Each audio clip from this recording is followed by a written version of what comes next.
Hello అండి. Happy morning అని చెప్పలేను. ఎందుకంటే ఈరోజు ఒక విషాదకరమైనటువంటి వార్త వినినటువంటి రోజు.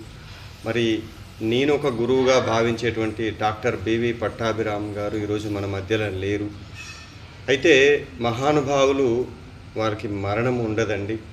వారు జీవించినంతకాలం ప్రజల కోసమే జీవిస్తారు, సమాజ హితం కోసం జీవిస్తారు.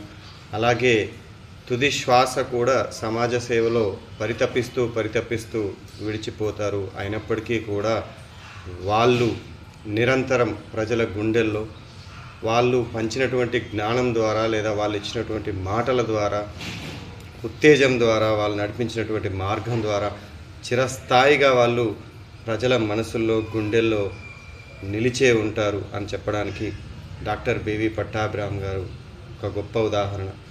అంతటి మహనీయుడు.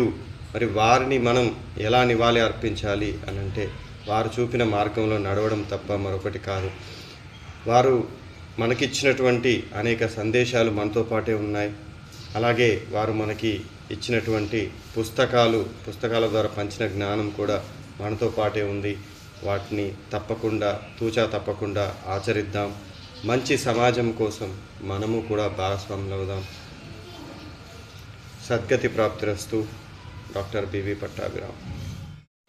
డాక్టర్ బివి పట్టాభిరామ్ ఆయన ఒక సైకాలజిస్ట్, హిప్నాటిస్ట్, ఇంద్రజాలికుడిగా, మాటల మాంత్రికుడిగా అనేక రచనలు చేసి మార్చినటువంటి వ్యక్తులలో నేను ఒక్కడిని అని చెప్పుకోవడంలో అతిశయోక్తి ఏం కాదు. అయితే ఆయన పంచినటువంటి పుస్తకాలు లేదా ఆయన రచనలు చాలామందికి ఇంకా తెలియకపోతూ ఉండవచ్చు. కొన్నింటిని నేను మీ ముందు ఈ వీడియోలో పరిచయం చేయబోతున్నాను. చూడండి, మీరు ఆ పుస్తకాలను చదవండి, తరించండి.